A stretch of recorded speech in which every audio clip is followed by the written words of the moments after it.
Hello there guys, welcome to another of my live videos, and on this video this afternoon there is lots to currently talk about. So I am going to be giving you some additional information regarding Jesse Lingard. Also going to be giving you an update on the ongoing situation with Anthony Martial. Do you feel as though that he should be sold in the summer? And also going to give you the news of what Ryan Giggs has said regarding Bruno Fernandes, because he has given his own perception on Bruno Fernandes. But we'll delve into that topic, later on in the video. But I am going to start with the news regarding Jesse Lingard. So I was reading some reports from the mainstream media yesterday, and they were saying that Athletico Madrid and Roma were interested in signing Jesse Lingard from Manchester United in the summer. Now, obviously, Jesse Lingard has received a lot of criticism from, a lot of Manchester United fans, reflecting on his bad run of performances. Jesse Lingard has not scored a goal in the Premier League since December 2018. So in that aspect last year, Jesse Lingard did not score one goal, or he didn't register one single assist. And now I do believe that Jesse Lingard is a liability. Don't forget, in the game he did play against Manchester City in the Carabao Cup semi-final second leg, Ole Gunnar Solskjaer, shouted at him. He says, "One more time and you're fucking off." So I think Solskjaer's actually, beginning to lose his patience with a player. Jesse Lingard's give his own perception on the speculation. He's aware of it, and Jesse Lingard said he does want to remain at Old Trafford, because up until this point he has spent the entirety of his career with Manchester United, of course, progressing up our youth system. Obviously he's been loaned out to quite a few clubs. Obviously he had a loan spell with Leicester, Birmingham City, Brighton and Derby, and he is now, of course, 27 years of age, and he's on a substantial amount at the club. Is Lingard. He's on around £100,000 a week. Manchester United have been in talks over possibly getting him a new deal. He has got 18 months left on his current contract. Manchester United do have an option to extend it by a further year, but I'm very sceptical that we'll extend this by a further year if his bad run of performances continue. So maybe we'll make a decision on his future after his current contract term has currently expired. So revert back to what I said, he's got 18 months left on that. Jesse Lingard, whether he plays as a number 10, I think that's his predominant position, or whether he plays on the right, we just can't get the best out of him. And now recently, he has been dropped. So Jesse Lingard could be going to Atletico Madrid or Roma in the summer. But there's definitely no more players that need to leave Manchester United anyway. I think in the summer we've got to get rid of around 5 or 6 players, because there's still a lot of deadwood at the football club. We did get rid of a lot of the deadwood last summer. Obviously 2 players have left this year. Ashley Young went to Inter Milan for 1.5 million.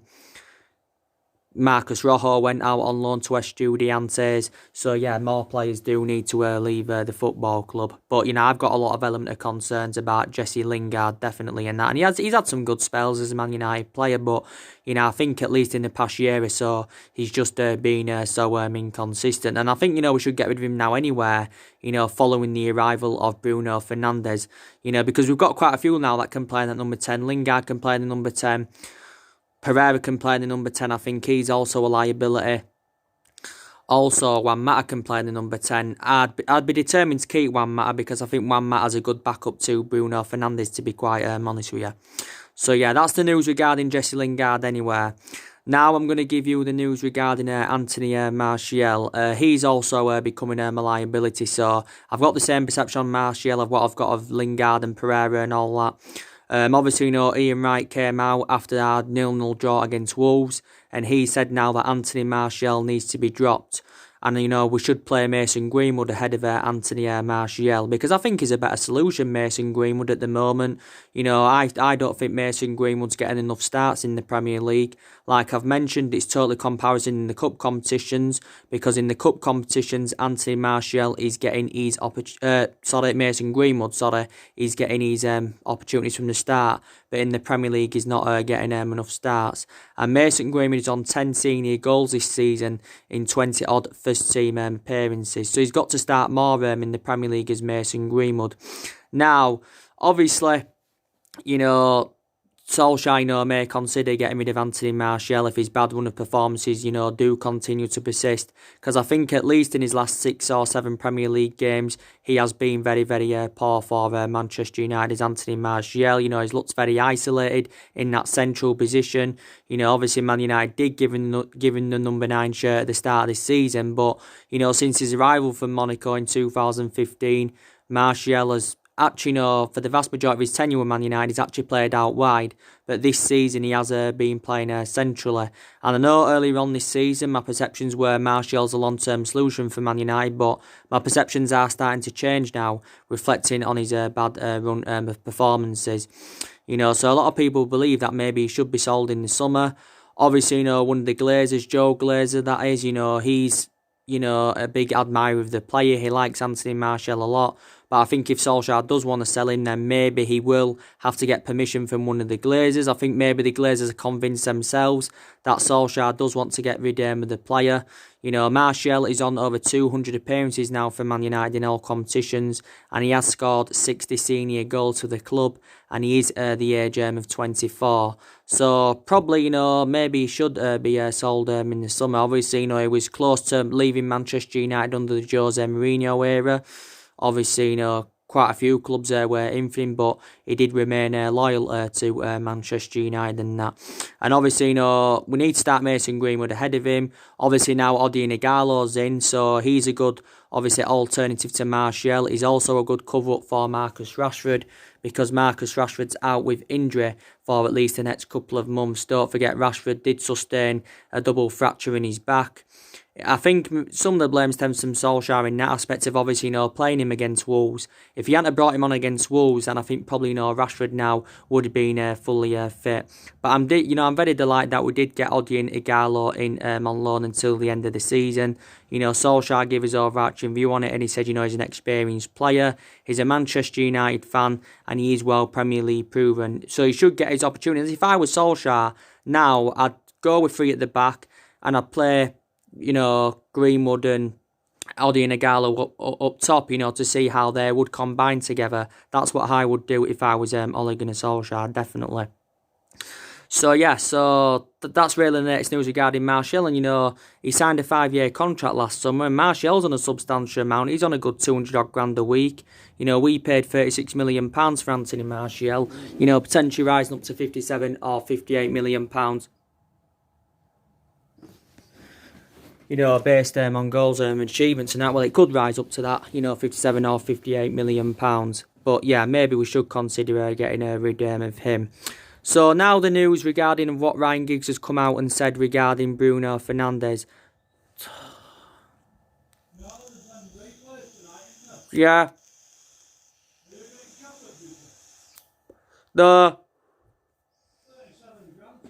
Is it? According to the mainstream media, Ryan Giggs, he's come out and basically, said Bruno Fernandes could be a liability for Manchester United. And that's from his own perception, basically. He says he could be a liability in a defensive midfield role, basically, in that. So what he's basically saying is, Ryan Giggs, that, Bruno Fernandes needs to be in more of an advanced position.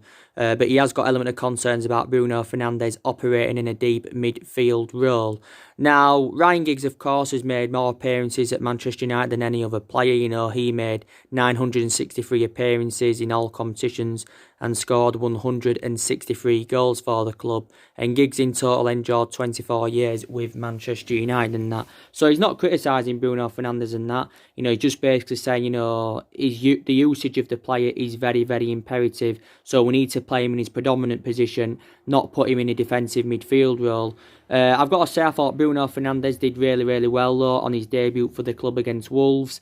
Obviously, he did start in that attacking midfield role, but in the first half, the interchanging, I just didn't understand, because what he did in the first half, Solskjaer, is he put Bruno Fernandes to a holding midfield position, and then he put Andres Pereira in the advanced role, and that's something I didn't get. But I thought he did well on his debut. Revert back to what I said, Bruno Fernandes in that game, his pass accuracy was good.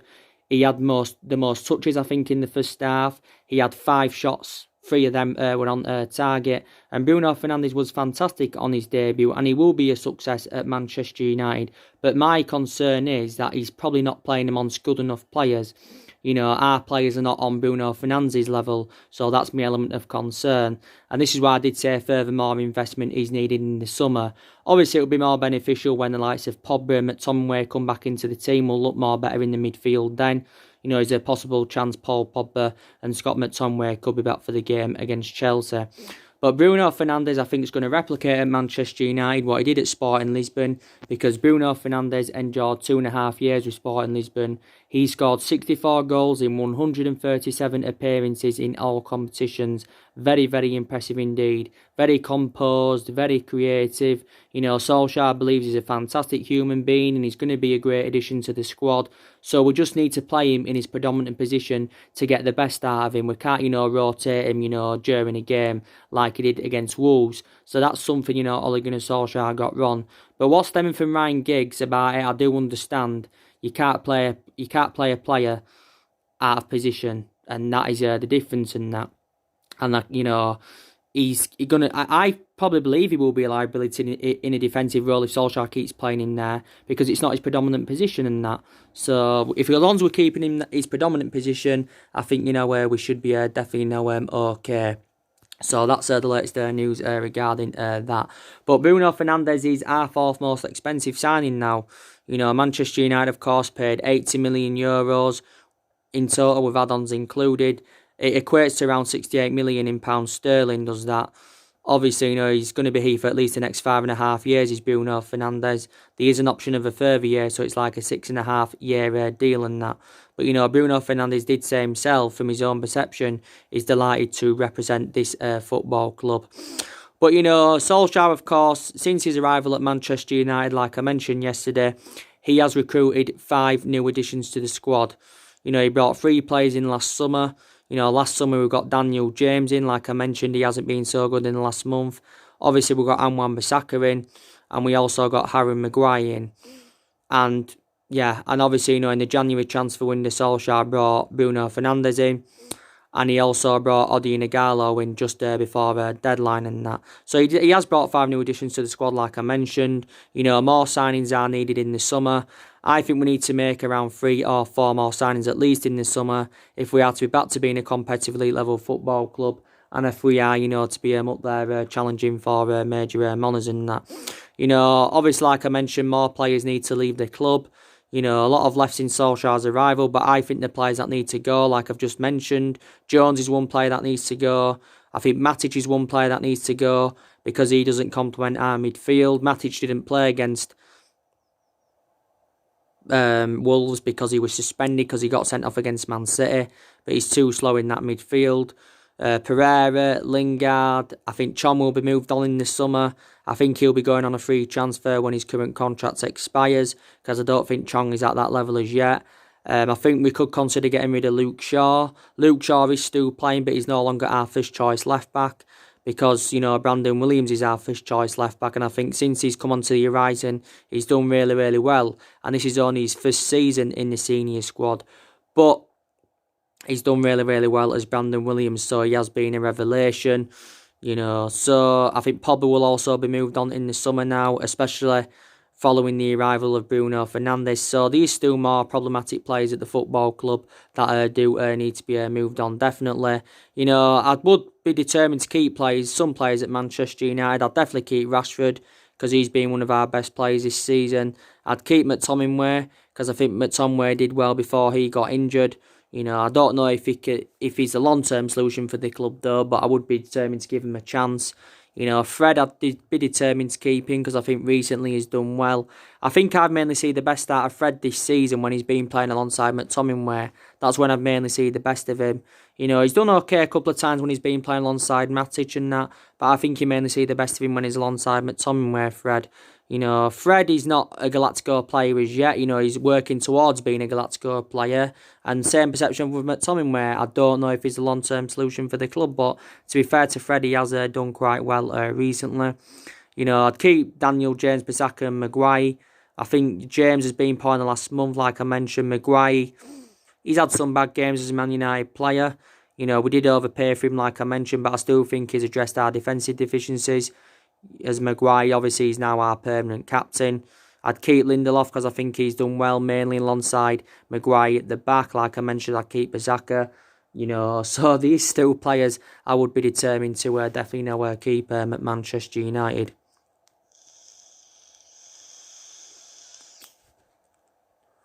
Of course, as well, we have got a lot of young players in the squad. We need to give the young players time because there's quite a lot of young players that are in their first season in the senior squad. You know, you've got Mason Greenwood in his first season in the senior squad. You've got Brandon Williams in his first season in the senior squad. And I would give them chances. Chong, I don't think is at that level, like I mentioned, even though this is his first season in the senior squad, and I think his appearances have been limited. You know, Tuanzebe, I think he'll do well. You know, he's obviously injured at the moment. I can't really give you an exact date when he's going to be back to Tuanzebe, but he has been out of injury. Diego Dalot, we got him in the summer of 2018 from Porto. He hasn't really had a lot of opportunities yet. He's had a few injuries this season, but I do believe now he's back, he will get given he'll get given more opportunities. Will Diego Dalot?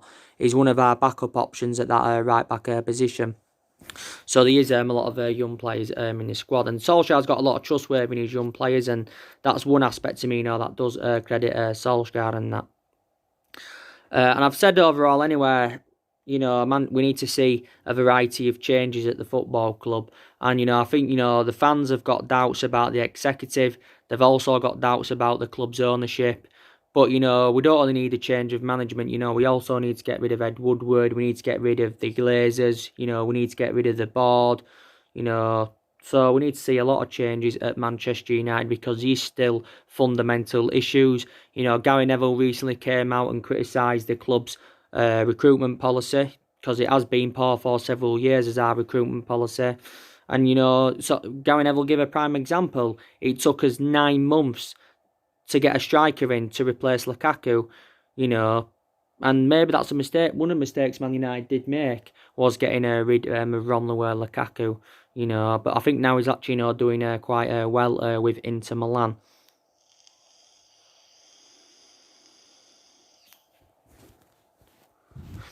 But like I've said, despite the two signings Solskjaer brought in January, I still don't feel as though he's the right manager for Manchester United. And the main explanations why I don't think he's the right manager for Manchester United is because he's too inexperienced.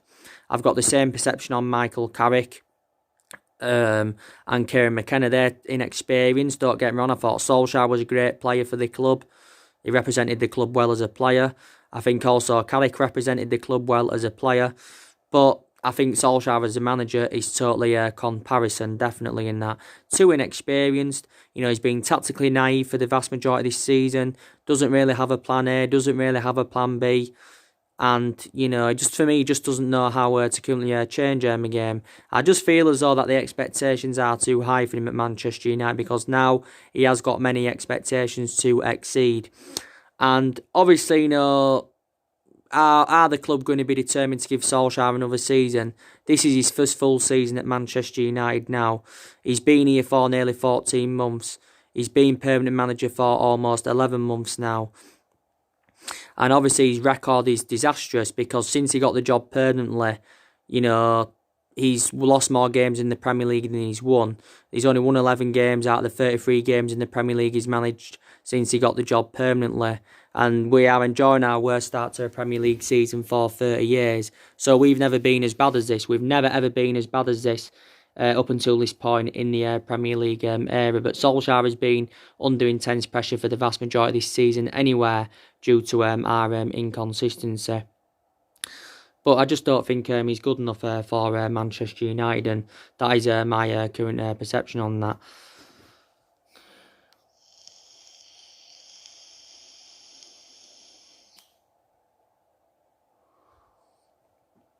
And obviously, you know, it got revealed not too long ago how much it would cost Manchester United to get rid of Solskjaer, and it did say, we'd have to pay around £5 million to get rid of him. He's got 2.5 years left on his deal, so anytime we decide to if we do decide to get rid of him within his 2.5 year deal, we'll have to pay around £5 million in compensation. I can't see Solskjaer seeing out the remainder of his 2.5 year deal unless something dramatically, improves at Manchester United and that.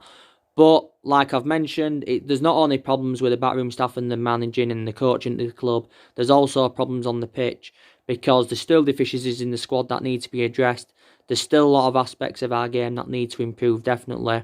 But we won't sack Solskjaer at the moment because the club have confirmed in general that we are determined to back him.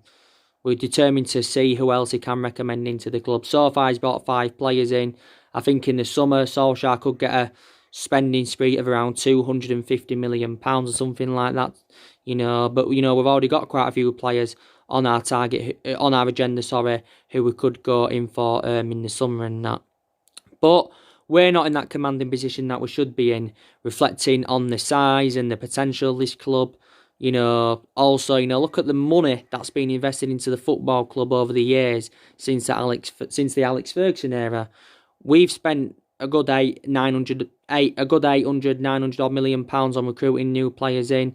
Not only that, we've got the highest wage bill in the Premier League. And, we're sitting, 6th or is it 7th in the Premier League, 6 points behind top 4. And you look at the teams above us who have spent nowhere near to the extent of what we've spent. You've got Sheffield United that are higher than us.